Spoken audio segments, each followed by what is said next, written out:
Kalau nasibmu tidak sebagus nasib orang lain, percayalah nanti ujungnya kalau si kelinci tersebut yang punya harapan lebih besar seharusnya tapi meremehkan kasih karunia-Nya, nanti akan dibalap sama kura-kura seperti Anda dan saya. Itu enggak menjadi jaminan.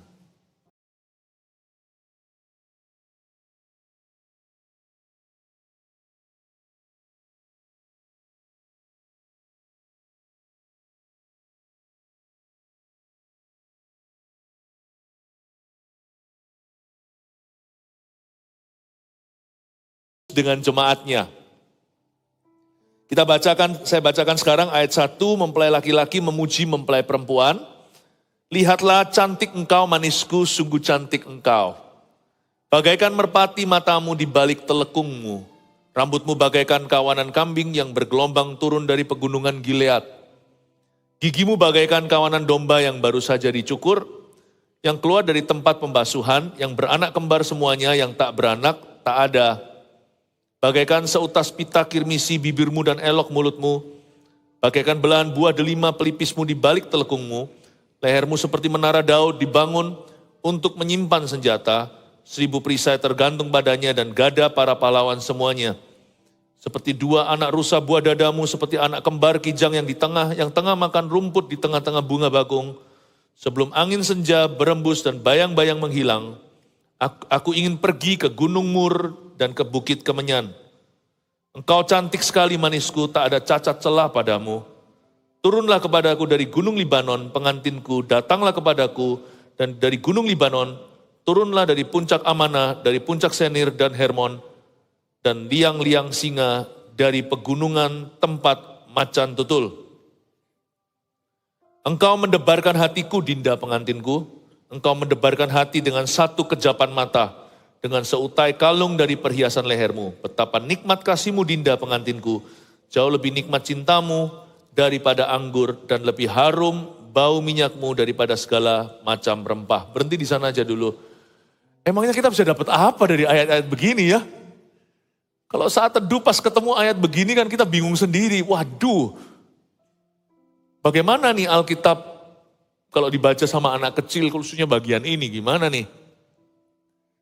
Segala sesuatu di Alkitab dari Kejadian sampai Wahyu itu mainly about Jesus and us. Terutama tentang Yesus. Jadi membaca kitab Kidung Agung itu, kita bisa bayangkan hubungan Tuhan dengan kita, hubungan Tuhan dengan jemaatnya. Kalau kita melihat seperti itu, kita jadi ngerti maknanya. Saat teduh pun tidak percuma. Datang ke gereja mendengar pembahasan ini juga, kita dapat sesuatu yang berharga. Saya nggak bisa tebang pilih sebagai gembala sidang, saya harus memberi makan domba, harus makan rata, nggak boleh milih-milih, maunya hanyalah kitab Mazmur atau Amsal saja. Atau perjanjian baru hanyalah kitab Injil, Matius, Markus, Lukas, Yohanes. Ini luar biasa, tersimpan di dalamnya rahasia hubungan kita dengan Tuhan.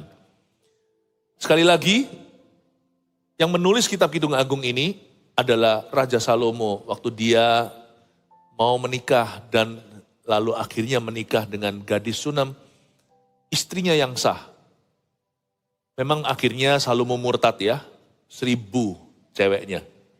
Tapi dia menyesal luar biasa, untung-untungan dia bisa kembali bertobat.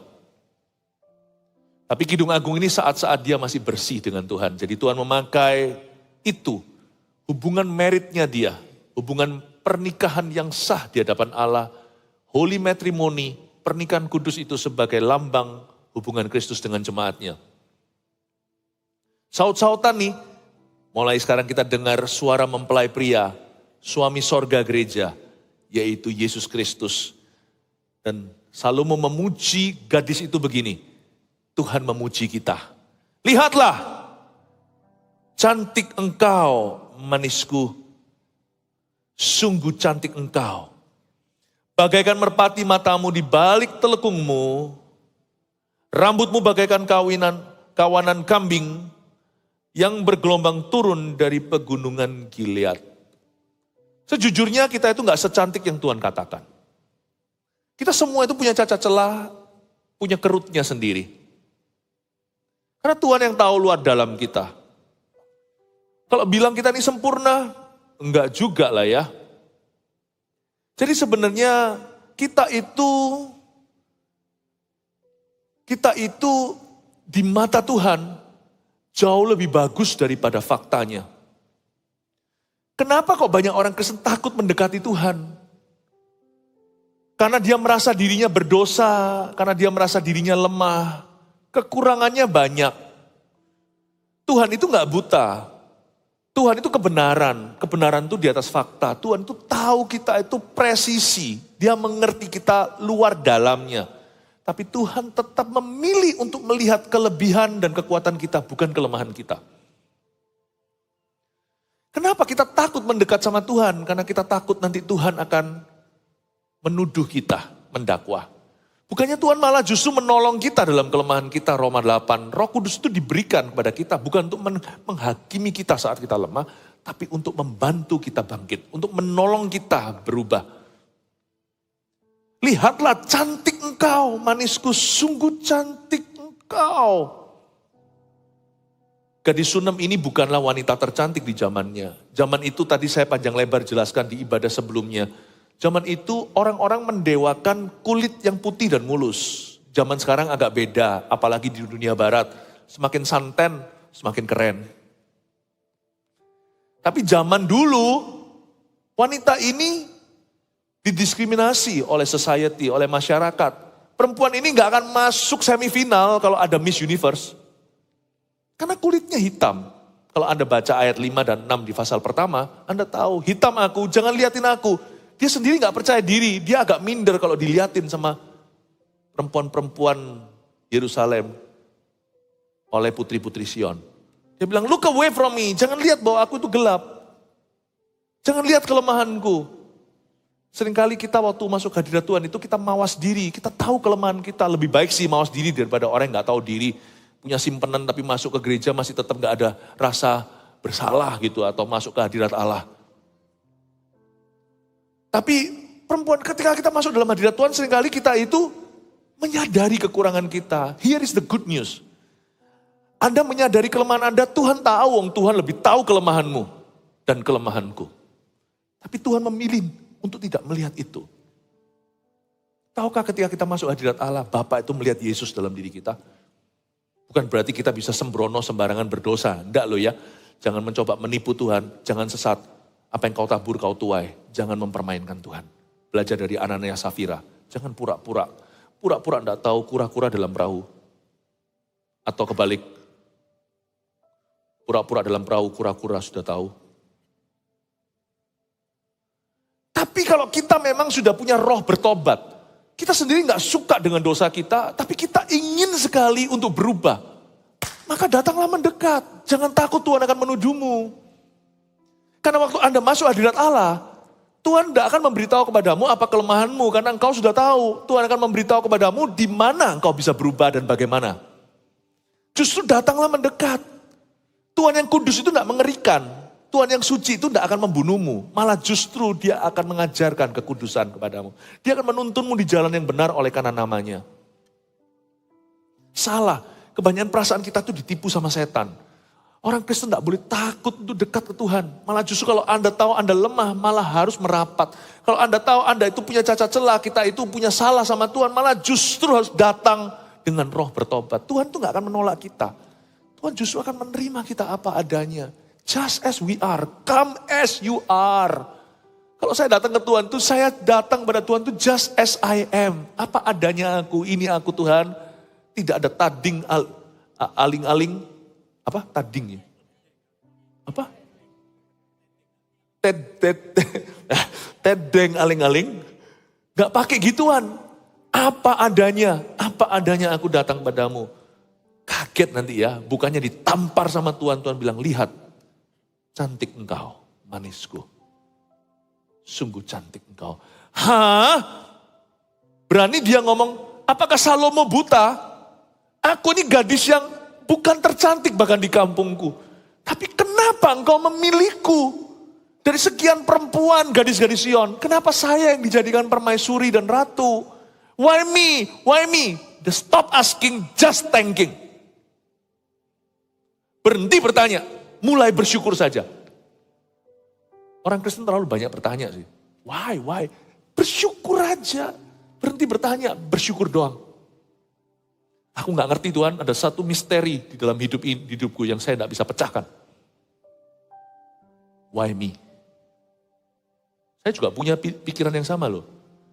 Kenapa saya yang dipakai Tuhan dengan cara begini atau begitu? Why me? Am I better? Apakah saya lebih mampu berteologi? Apakah saya doa puasanya lebih banyak daripada orang lain? Apakah saya lebih sempurna track record saya? Stop asking, stop trying to find out, stop finding out, berhenti untuk mencoba make sense semua, segala sesuatu. Belajar bersyukur, menerima anugerah, dan berjalan dengan iman. Anda kan kaget tuh, setiap kali masuk hadirat Tuhan, Tuhan berkata, Gideon, hai kamu pahlawan yang gagah perkasa. Aku ini bersembunyi dari Midian. Tempatnya orang itu untuk memeras anggur dengan kaki itu kupakai untuk mengolah gandum.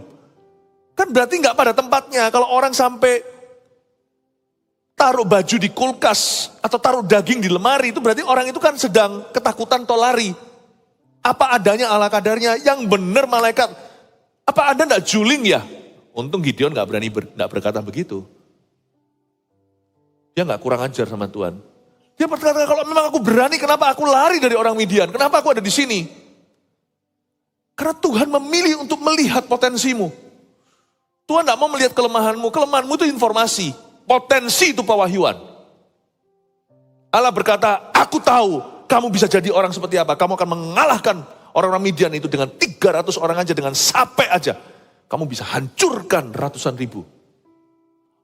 Me? Really? Udah jangan rila-rili. Mulailah lari. Wow.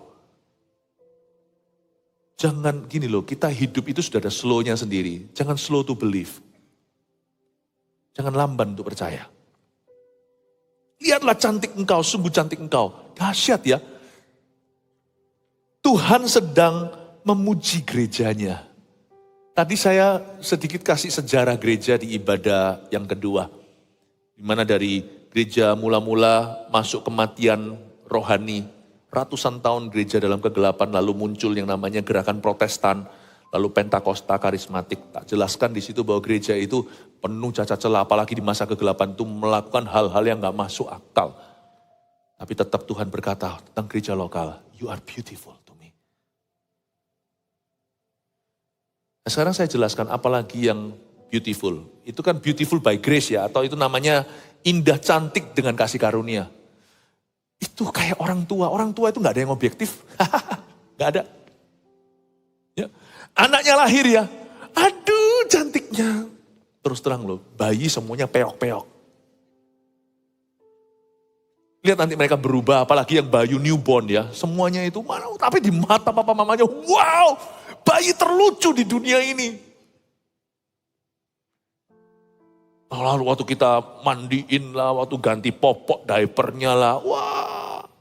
Ada yang berkata seperti ini, sebenarnya ya, gimana ngomongnya, pupnya bayi itu wangi. Mana ada pup yang wangi? Memang iya sih, gak seperti orang dewasa yang udah makanannya banyak dan beraneka ragam. Tapi gak ada pup yang wangi itu gak ada. Tapi pupnya anak sendiri selalu paling wangi di hidung papa mamanya, betul gak? Enggak ya? Bapak ibu saudara, jemaat terkasih. Tuhan itu tidak fair kalau sama kita. Dia terlalu cinta sama kita. By grace, anak itu selalu indah di mata papa mamanya. Tuhan tidak memanjakan kita, karena itu ada ayat tongkat dan gada. Hati-hati ya, Tuhan ada gadanya. Tuhan tidak akan merusak generasi anak. Namun demikian, terus terang ada banyak hal di hidup kita ini, kita gak layak loh terima berkat itu. Kalau kita sungguh-sungguh mau kalkulasi, hitung-hitungan kita semua itu keluar dari rumus. Hari ini Anda bisa mempunyai rumah tangga yang begini saat ini itu, you're not worthy actually.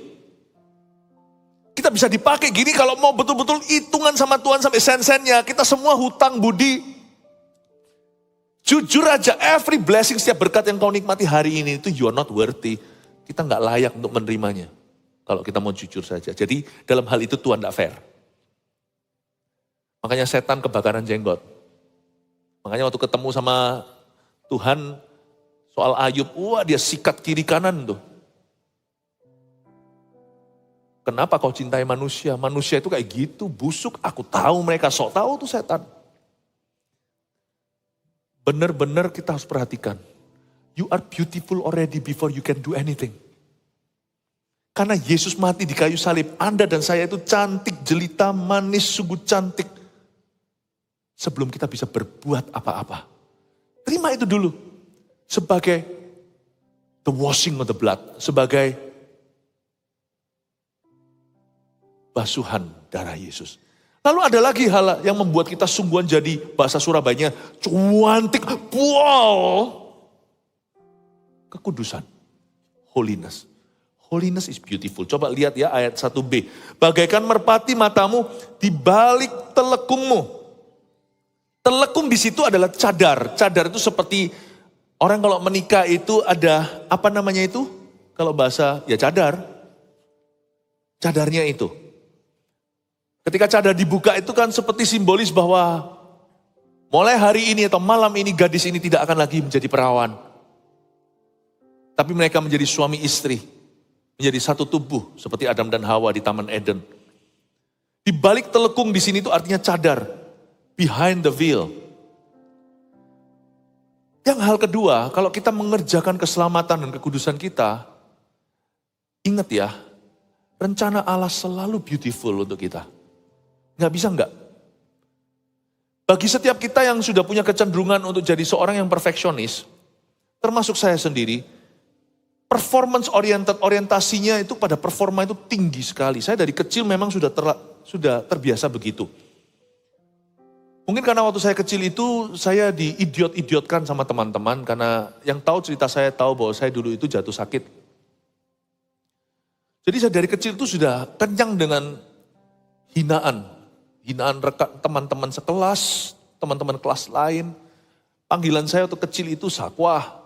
Dalam bahasa Chinese-nya, waktu di Taiwan, kalau di Indonesia tidak enak semualah saya sebut. Ya, saya dicacat-cacatkan sama teman-teman. Jadi saya biasa untuk begini, kalau saya tidak lebih bagus dari mereka, mereka akan hina saya. Itu jadi tuntutan. Makanya waktu dalam pelajaran juga bukan karena pintar-pintar benar, saya harus jadi juara. Jadi kalau saya dapat nilai 97, enggak 100 bulat, itu saya stres setengah mati. Wah, di sini, Pastor Philip, saya harap anak saya seperti Ayu. Anak saya itu grade-nya itu betul-betul seperti lagu. Kunci A ada, kunci B ada, C ada, D juga ada. Nilainya bukan hanya A saja. Not really loh, not happy loh. Kalau seperti itu jangan sampai di beberapa negara ada siswa-siswa gitu yang akhirnya pelajar-pelajar yang bunuh diri. Gara-gara nilainya kurang bagus. Nggak tentu bagus gitu tuh. Yang malas juga nggak bagus, yang kayak gini juga nggak bagus. Gimana sih saya itu sembuhnya? Atau saya pelan-pelan sembuh? Atau saya mulai masuk kepada sebuah perjalanan sembuh? Saya sembuhnya itu karena ketika saya tahu bahwa kunci pemakaian Allah itu bukan performa. Tapi kekudusan. Tuhan gak minta kita itu hebat. Tuhan gak minta kita itu selalu, kalau orang main baseball itu home run. Kalau orang main basket itu selalu slam dunk. Kalau orang main sepak bola itu selalu gol. Tuhan gak tentu minta begitu. Tuhan cuma minta kita untuk tulus dan kudus. Boleh kita buat kesalahan. Ini saya coba jelaskan telekung ya, cadar. Di balik cadar itu ada sebuah berkat yang misterius. Kita bisa kurang bagus. Ada waktunya nyanyi kita beleot sedikit. Khotbahnya bisa ada saatnya bagus, ada saatnya kalau mungkin CGL di sini kadang kita sharingnya kurang fasih. Atau kalau kita itu di sekolah, teman-teman dapat nilai lebih bagus, Anda sudah berusaha, tapi nilai Anda jauh di bawah. Orang-orang bisa masuk sekolah idamannya, universitas yang idaman, Anda bisa masuk universitas yang mediocre aja ternyata. Anda terpukul. Percaya enggak? Jangan ngomong ini mentah-mentah sama anak, tapi harus kasih prinsipnya. Gak garansi kalau Anda masuk Harvard, Anda akan lebih sukses. Gak ada garansi. Gak ada garansi kalau Anda sekolah luar negeri lebih sukses daripada orang yang sekolah di dalam negeri. Bahkan gak ada garansi kalau Anda bisa lulus kuliah akan lebih berhasil daripada mereka yang lulus SMA. Kecuali kalau lulus SMA itu drop out untuk main-main. Ya memang itu karakter, bukan karena SMA atau universitasnya. Kalau nasibmu tidak sebagus nasib orang lain, percayalah nanti ujungnya kalau si kelinci tersebut yang punya harapan lebih besar seharusnya tapi meremehkan kasih karunia-Nya, nanti akan dibalap sama kura-kura seperti Anda dan saya. Itu enggak menjadi jaminan. Sungguhan. Lahir dari keluarga mampu atau keluarga pas-pasan atau kekurangan itu bukan jaminan. Karena Tuhan itu masih jagonya membuat orang kaya baru maupun orang miskin baru. Berapa banyak orang-orang yang sukses hari ini dalam dunia bisnis itu papa mamanya hanya pekerjaan sederhana. Tapi berapa banyak orang-orang kaya yang jatuh di golongan anak-anaknya. Di zaman putra-putrinya yang berjudi, dugem, ria, jatuh semuanya. Belum jatuh miskin semua karena 7 keturunan udah habis katanya. Tapi paling tidak sudah bukan keturunan 7. Kalau sekarang lihat cara hidup anaknya ini paling cuma 2 keturunan amblas. Tuhan jagonya. Tidak garansi. Jadi apa yang garansi dong dalam hidup ini? Seorang perfeksionis seperti saya. Kalau saya tidak dapat bagus nilai 100, waduh rasanya kayak mau bunuh diri. Ternyata waktu saya kenal Tuhan berubah. Tuhan bilang berkat itu bukan di luar cadar. Di luar cadar itu performa kemampuanmu. Fasilidamu bukan karena kegagahanmu. Bukan karena fasilidamu. Bukan karena, apalagi, satu aja Anda bisa merem. Jagalah kekudusan. Nanti lihat ya ujung hidupmu. Anda menoleh lagi, cuman lihat. Iya ya. Tuhan memakai kelebihan maupun kekuranganku. Kekuatan maupun kelemahanku. Ternyata asal kita jaga kekudusan, ujungnya skornya itu 11-12. Performa itu cuma membedakan 12 dari 11. Karena orang yang jaga kekudusan akan melakukan yang terbaik, meskipun terbaik yang dia lakukan gak tentu cukup baik. Tapi asal kita kudus dan tulus sama Yesus, kurang baiknya kita itu akan jatuh ke tangan Allah yang baik. Jaga kekudusan aja. Anda akan lihat nanti. Kadang-kadang Anda slam dunk, kadang-kadang luput tulupan bolanya. Kadang-kadang gol, kadang-kadang nyaris kena gawang lalu mental lagi atau sama sekali membleot jauh. Tapi Anda berusaha menendang sebaik-baik mungkin, tidak cukup bagus ternyata. Ketika Anda bertemu dengan batasan-batasan hidupmu, penuh penyesalan, selalu dihantui dengan kalimat andaikan, mungkinkah nasibku beda? Jikalau kesempatan dulu yang diberikan ini, aku tidak sia-siakan. Padahal Anda tidak sia-siakan. Orang perfeksionis kan suka begitu. Kalau tidak 100% itu berarti sia-sia. Saya ngerti mindset itu karena saya cukup lama hidup di dalam mindset demikian. Itulah daging saya sebenarnya. Akhirnya kita itu selalu dihantui dengan perasaan mestinya. Berapa banyak orang hidup dalam penasaran gini? Mestinya. Kalau tahu begitu. Kalau dari dulu aku tahu. Aduh andaikan. Atau andai kata aku begini. Kalau bisa aku begitu. Kalau bisa rewind. Atau kalau bisa diputar ulang hidupku. Kalau mengulangi ke hari itu. Aku mau. Oh yesterday. All my troubles seem so far away. La la la la la la la la. Now I long for yesterday. Gak tau lah, lupa lagu itu. Coba, kita kan selalu dihantui itu. Ingatlah, taruh imanmu pada kekudusan. Ada sesuatu di balik cadar itu. Asal kita kudus sama Yesus ya, sisanya urusan Tuhan, sungguhan. Manusia itu bisa menabur, menanam, Tuhan yang kasih pertumbuhan kok. Aneh ya, Anda kira-kira, saya ini kalau dibanding sama orang itu, padahal saya sudah berusaha, saya itu cuma lumayan rapornya. Tapi orang itu kok gak berhasil ya? Aku kok dibuat Tuhan menghasilkan ya? It's the world of grace. Dunianya kasih karunia Allah. Itu yang membuat saya sembuh. Itu yang membuat saya bisa menerima diri saya. Itu yang bisa membuat saya lebih cincai menerima kelemahan orang lain juga. di balik cadar itu ada sebuah berkat. Loh berarti orang kudus itu gak boleh buat salah ya pastor? Oh bisa. Orang kalau jaga kekudusan, kesalahannya dia itu sifatnya sementara. Sifatnya itu staccato. Staccato itu gini ya. Tek, tek, tek, tek. Orang yang hidup kudus itu bisa buat salah, tapi kesalahannya staccato, bukan yang di kalau orang yang tahu piano ya, atau keyboard gini kan, apa namanya itu suspend? Hah? Sustain, sorry. Di sustain. Contoh ya. Do, re, do-nya masih jalan, kalau di sustain gak enak numpuk-numpuk itu. Ya sebenarnya ya. Do, re, mi, fa, sol, la, si, do. Do sama do-nya itu masih bunyi kadang-kadang sustain-nya cukup lama. Karena keyboardnya bagus seperti ini. Tapi kalau staccato nggak ada sisanya, nggak ada hantunya. Do, re, mi, fa, sol, la, ti, do. Do, ti, la, do, la, mi, re, do. Kesalahan itu dilewat cepat. Ketika kita bertobat, bukan berarti entengkan. Mungkin juga kesalahan itu dibayar dengan konsekuensi harus bayar hutang selama 3, 6, 7 tahun. Tapi nggak lengket di hati. Mari ya mari, selesai ya selesai. Kesalahan yang kita buat itu kesalahan yang dalam bentuk pembelajaran, bukan kejatuhan. Sekalipun jatuh dalam dosa juga termasuk dalam kesalahan. Orang yang memelihara kekudusan itu bukan berarti orang itu gak pernah jatuh, gak pernah buat salah. Tapi kemungkinannya kecil sekali dia jatuh 2 kali di lubang yang sama. Kalau kita bisa hidup dengan ketidaksempurnaan gitu, lika-likunya, up and down-nya. Percaya nanti ujungnya itu 11-12. Anda gak usah sekarang dihantui perasaan, andai kata, andaikan.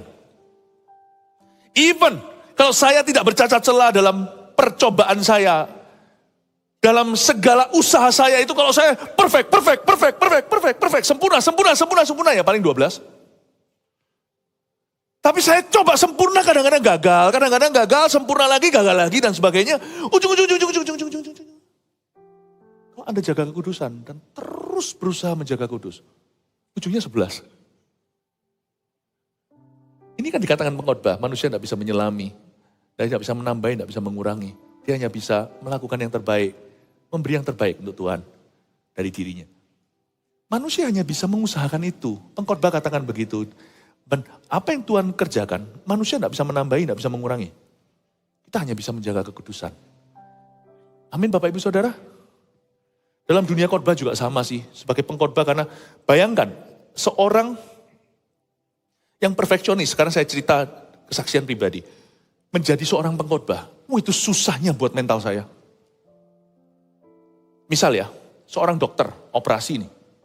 Dia operasi orang itu bisa dengan sambil, ya jangan lah ya, ini cuman membesar-besarkan ya. Dia bisa mungkin sambil operasi, sambil mungkin nyanyi. Mungkin gak boleh bawa HP-nya ya, steril ya.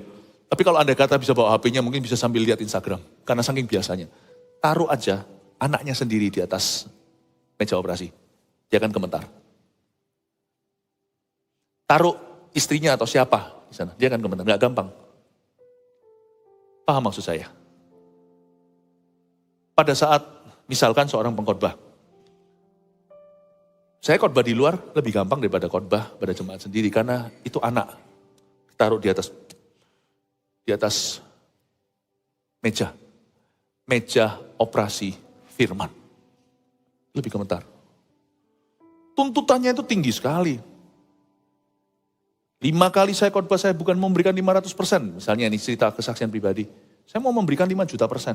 I want to give my best to my spiritual children. Saya mau memberikan yang terbaik. Tapi gak mungkin bisa. 5 kali ibadah pasti ada titik lemah. Belum lagi kena jet lag-nya. Itu tuh saya bisa menerima. Itu susah. Kalau saya merasa saya belum memberikan 1 juta persen di ibadah tertentu. Itu saya rasa terganggu. Tapi Tuhan itu juga ajari saya. Kamu jangan menuntut diri lebih. Bahwa yang kubutuhkan dari kamu hanyalah ketaatan dan usahakan terbaik. Sisanya itu aku yang melakukan. Jadi saya kaget. Misalnya dalam sejarah saya pelayanan ya. Ada pelayanan-pelayanan tertentu yang saya rasa, aku rasa aku belum maksimal di itu. Anehnya orang pada berbondong datang dan berkata, aku diberkati saat khotbah itu. Dan mereka diubahkan. Saya bilang, Nah, ngapain aku frustrasi? Ternyata Tuhan bekerja, bahkan dalam kelemahan. Kalau kita jaga kekudusan, yang penting kita jaga kekudusan. Paham maksud saya? Yang penting yang berkhotbah, yang melakukan, yang bekerja, ibu rumah tangga, pengusaha, siapapun Anda, mahasiswa ini, yang penting Anda jaga kekudusan. Serahkan semua ke Tuhan. Apa yang menurut you tidak sempurna itu nanti Anda akan kaget. Ternyata yang kau nilai dirimu 11 itu 12. Ajaib Tuhan itu. Hidup ini penuh dengan furfurannya Tuhan. Sungguhan kita itu tidak objektif skornya. Semua itu didongkrak dan di-upgrade oleh Roh Kudus. Amin Bapak Ibu Saudara. Jikalau Anda mengira karena lagu suaramu bagus maka orang lain akan menangis, Anda akan terkejut kadang-kadang yang fales yang buat nangis. Bukan berarti habis ini yang praise and worship gak usah latihan. Tahu nggak mereka latihan di belakang sana itu. Ini mereka sungguh-sungguh. Jangan jadikan alasan kasih karunia tidak latihan.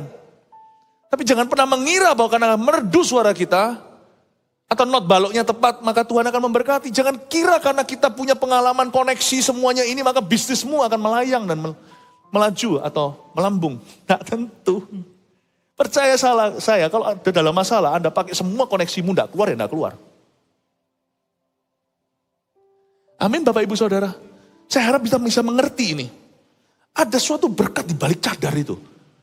Tuhan cuma ngomong gini kok, suatu hari sama saya sederhana aja. Philip, you just need to finish well. You just have to finish well. Tiba-tiba saya ingat dengan Simpson. Ini saya ajari ya, bagi orang-orang yang suka frustrasi, aku bukan ayah yang baik padahal sudah berusaha. Kecuali kalau memang Anda bukan ayah yang baik, nah itu bertobatlah. Seringkali yang saya lihat ayah-ayah yang baik itu justru yang merasa kurang baik. Anehnya ayah-ayah yang sungguh gak baik itu biasanya merasa baik-baik. Aneh loh saya itu. Seorang ibu, misalkan di sini ada ibu rumah tangga atau dalam pelayanan segalanya, pasti ada rasa bersalah lah pulang ke rumah rasanya kok aku nih mama. Semoga apa yang saya katakan ini menyembuhkan Anda. Rasanya kok kurang pada saat mungkin, sekarang mungkin enggak. Mungkin dulu waktu Anda aktif, mungkin terlibat dalam sebuah pekerjaan apa. Wow, Anda itu meeting siang malam pagi petang. Wah ini itu kegiatannya banyak. Anak Anda bertumbuh dewasa, Anda sudah usaha tapi kalau Anda rasa guilty, listen. Kalau Anda merasa, aku ini belum orang tua yang baik. Padahal Anda sebenarnya orang tua baik. Orang sekelilingmu pun memberi kesaksian, Anda itu orang tua yang baik. Tapi gak cukup bagi anakku, gak cukup. Tenanglah, nanti anak Anda jadi. Dan mereka gak kurang kasih itu bukan karena Anda selalu 24 jam, 7 hari seminggu, 365 hari setahun bisa memperhatikan mereka. Di mana Anda luput kosong itu, Roh Kudus limpahkan kasih karunia. Just because Anda jaga kekudusan. Tuhan ngomong sama saya jelas, you just need to finish well. Kamu cuma butuh finish well, Philip. Kamu tidak harus setiap kali pentung kasti, home run, no need. Oh, how God has healed me. Di ibadah ini saya ceritakan ya, semoga ini jadi berkat buat Anda. Karena Paulus berkata, kalau aku harus bermegah, aku bermegah dalam kelemahan. Karena orang-orang tertentu yang berdiri di mimbar ini jadi semuanya overestimasi. Berarti mereka tidak punya kelemahan. Mereka itu pasti, Anda tidak tahu di dunia dalamku ini juga ada yang namanya storm. Atau badai taufan. Cuman kedewasaan rohani itu mengurangi itu. Misalkan kalau kita punya lutut, laki-laki lebih sering masalah dengan lututnya. Lutut biasanya give up dulu. Atau menyerah, puji Tuhan kalau enggak ya. Tuhan berkati lutut semua laki-laki di gereja Mawar Sharon. Kalau Anda mau kuat, tidak terluka, enggak kena injury, kuatkan otot paha kata dokter. Dengan kuatnya otot paha itu lutut lebih gak gampang terluka. Oh iya betul ya. Dewasa rohani membuat storm ini gak kelihatan, bukan berarti gak ada. Hari ini saya mencapai titik kedewasaan. Kedewasaan itu bukan berarti sempurna, tetapi saya sudah bisa perhatikan orang lain dulu. Itu membuat storm ini tidak terasa. Tapi kalau orang nganggur rohani gak berbuat sesuatu, ya di situ stormnya itu menjadi dunianya. Terus menerus pikirkan badai taufannya, feelingnya yang terutama. Tuhan bilang sama saya, you just need to finish well. Kamu cuma perlu selesaikan dengan. Cuma finish well. Apapun yang terjadi selama hidupmu itu, semuanya halnya manifestasi apa yang aku kerjakan. Tiba-tiba saya ingat tentang Simpson. Simpson itu di hari terakhirnya, di kematian akhir hayatnya itu justru dia membunuh semua Raja Filistin. Hebatnya. Tugas kita hanya takut sama Yesus. Anda akan terkejut nanti, anakmu satu-satu akan jadi. Bukan karena Anda cukup waktu, nasihatmu selalu indah. Gak pernah emosi. Ada mungkin orang tua yang pernah tampar orang anaknya. Lalu menyesal, gimana pun juga pasti menyesal dalam hati. Saya gak nampar anak sih, by the way. Kalau Anda merasa itu adalah hukuman kekal, itu bukan neraka. Bangkitlah dari itu. Tetap jaga kekudusan, sekalipun Anda lagi down. Anda pernah emosi, pernah nyalai anak meskipun anak itu yang salah dulu dan sebagainya. Misalkan kalau Anda ada perasaan gelisah gundah gulana di dalam sini. Ingatlah, inilah penghiburan. Selama aku tetap hidup kudus sama Yesus, ini akan disettle sama Tuhan. Nanti lihat ya, anakmu tidak akan kepahitan. Anak Anda akan fine-fine saja. Makanya saya taruh harap besar pada kekudusan. Karena di balik telekung itu, ada merpati, ada mata merpati. Bagaikan merpati matamu. Mata Allah melihat. Bapak ibu saudara, taruh harapan pada kekudusan. Saya pokoknya ngomong sama Tuhan, aku tidak mau tahu loh Tuhan.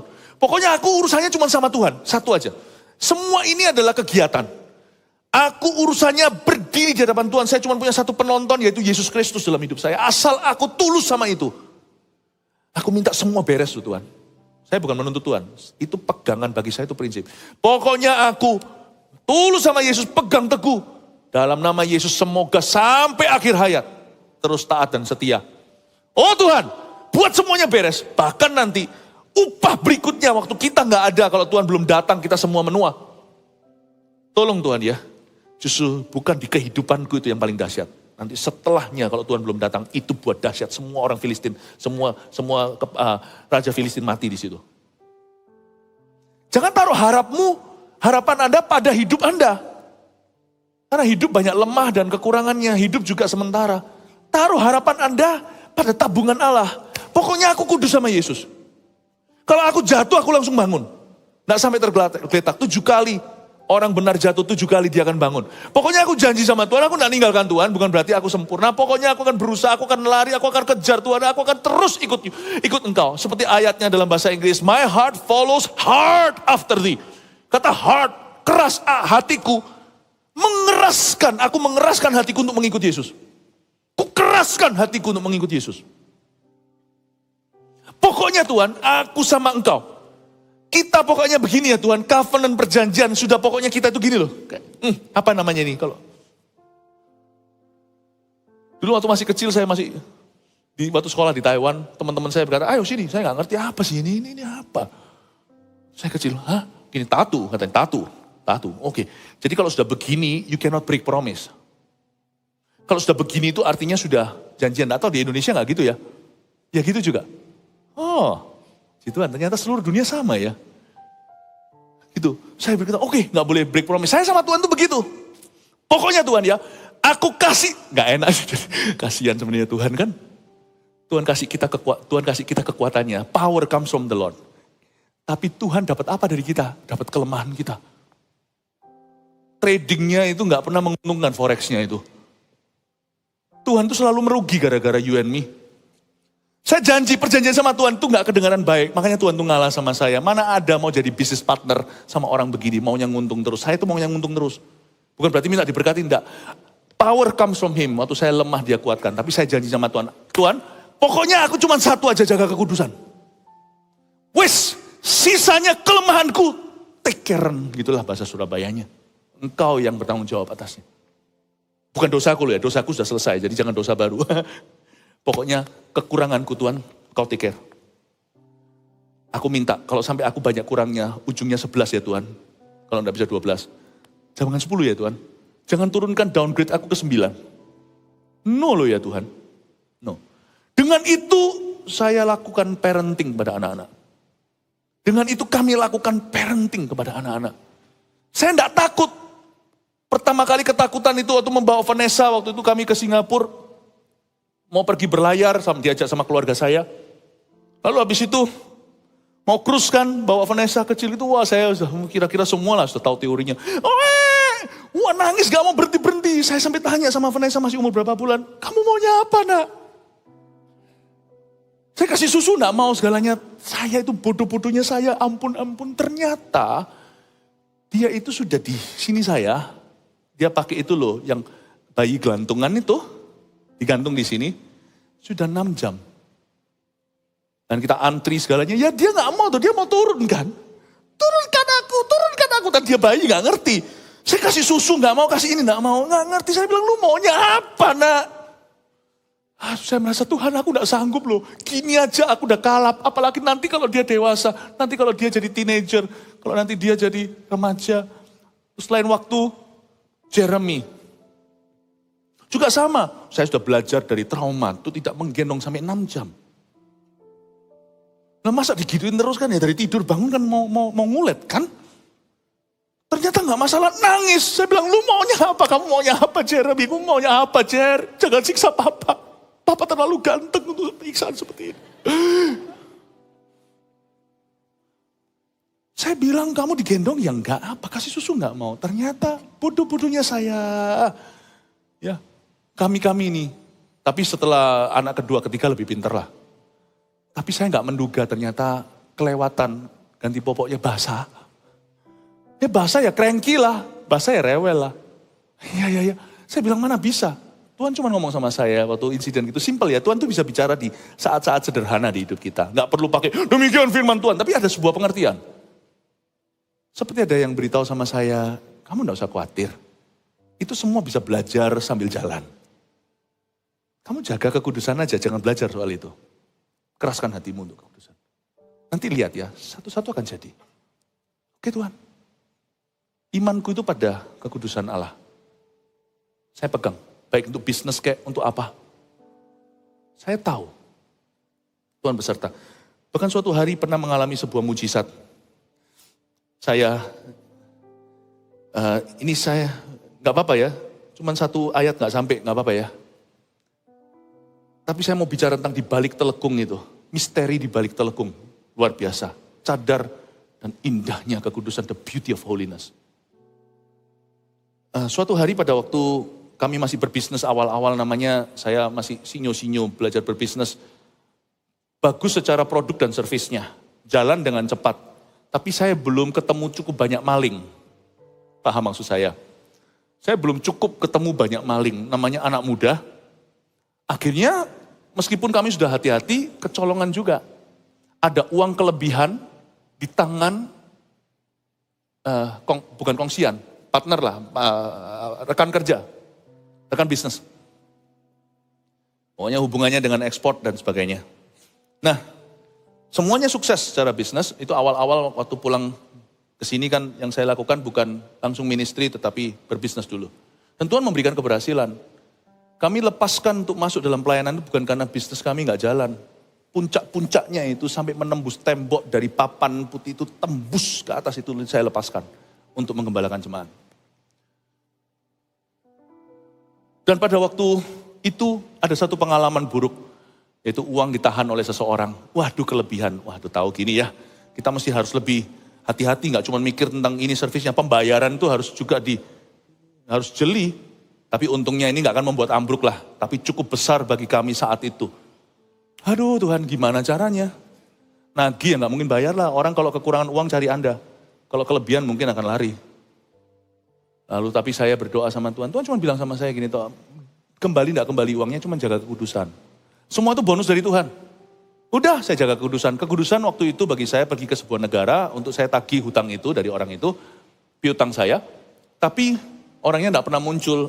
Singkat cerita, terjadi kebangunan rohani. Nah ini kan interupsi yang enggak suka saya, interupsi ilahi. Wong saya datang ke situ untuk kejar uang saya kok. Kok saya dikasih kebangunan rohani kan malah sibuk saya. Kebangunan rohani terjadi, kesembuhan ini itu. Saya berkata, loh Tuhan gimana?